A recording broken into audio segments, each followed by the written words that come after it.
Hello guys, welcome back to my channel. In this video I'm going to test Samyang AF 85mm f1.4. At least I'm going straight to the point. Its build quality is amazing, it's looking fantastic for me.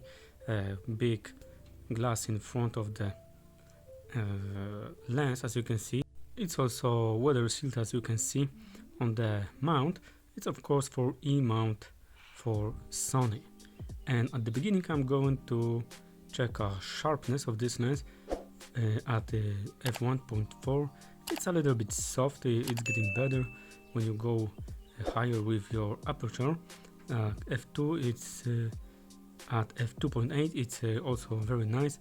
At f4 I think that it's the best sharpness of this lens, and at 5.6 it is still very good, and you can see that at f8 is still nice. So now you can see some comparison of this. As you can see, at f4 is the best, at f2.8 is also very good, f1.4 also very good.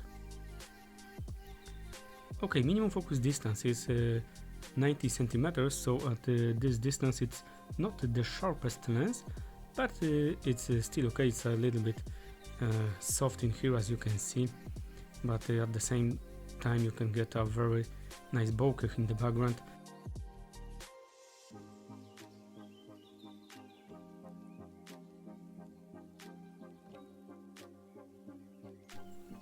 Okay, now let's check bokeh possibility of this lens. I'm not going to talk very much about this, just see these few pictures. All are taken at f1.4.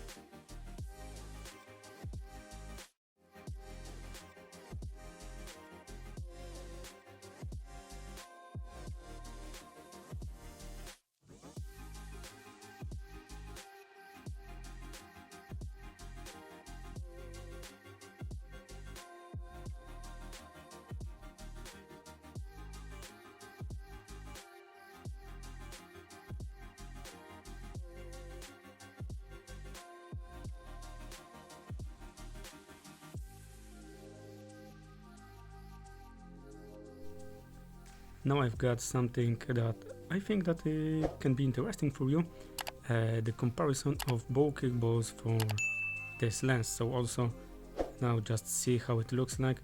You can see the aperture in the right down corner.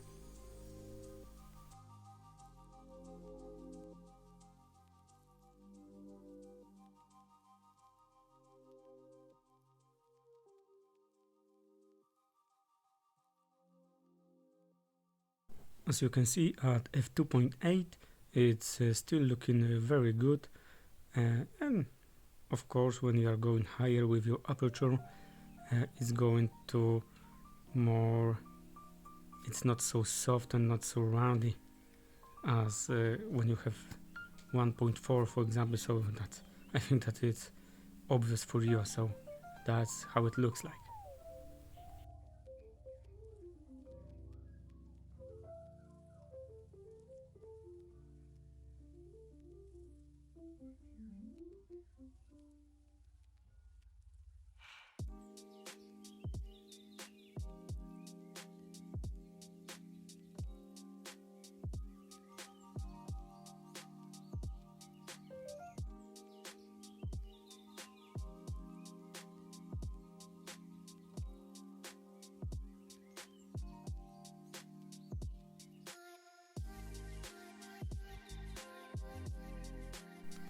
Okay, and now let's see how the bokeh is and the background blur is changing when we are changing the aperture at this lens. So it's still 85mm, so it's a prime lens, and now we can just see how the background is changing when we are going higher with our aperture.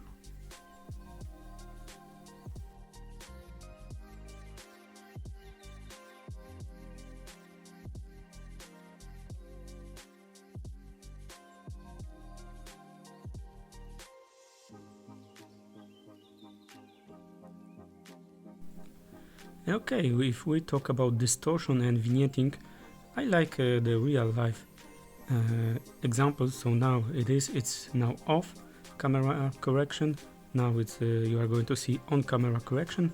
For me, it's not such a difference. So I can say that distortion and vignetting is already not existing in this lens. If we talk about chromatic aberration at f1.4, it's such a big problem because you can see purple and green fringing. At f2 it's getting better, and as you are going higher with aperture, it's getting much better. At f2.8 it's also getting better, and at f4, as you will see in the moment, it's no problem, at least with chromatic aberration.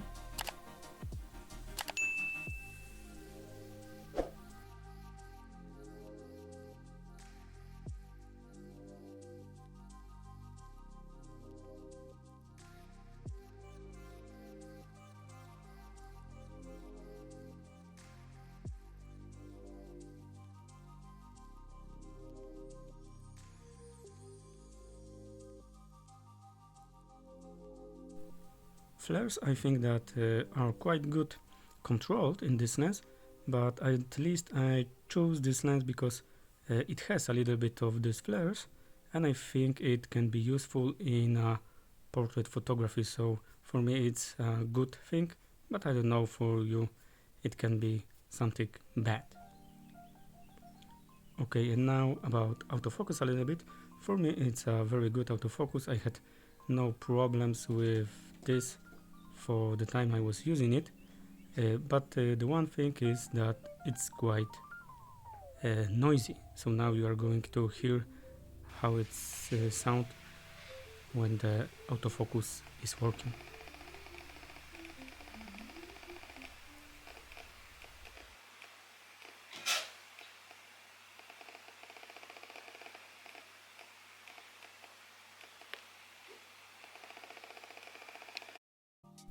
Of course, this lens doesn't have any in-lens stabilization, so that's how it looks with no stabilization from this lens.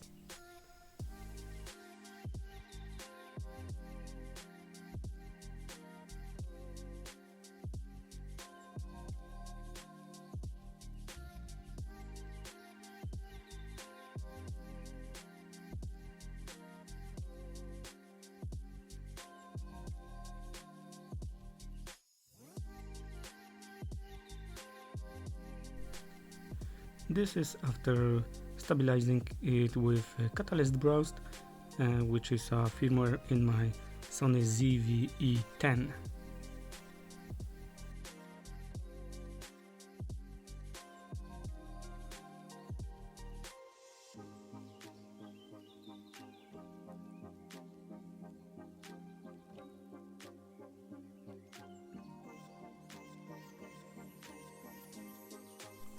And now you can see side by side.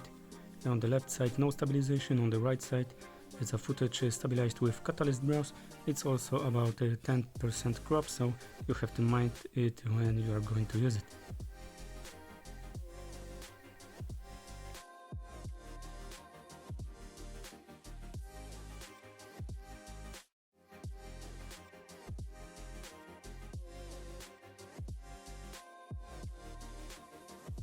Okay guys, thanks you for watching. I hope that you will subscribe and like and comment below. Thank you for watching. See ya, that's it.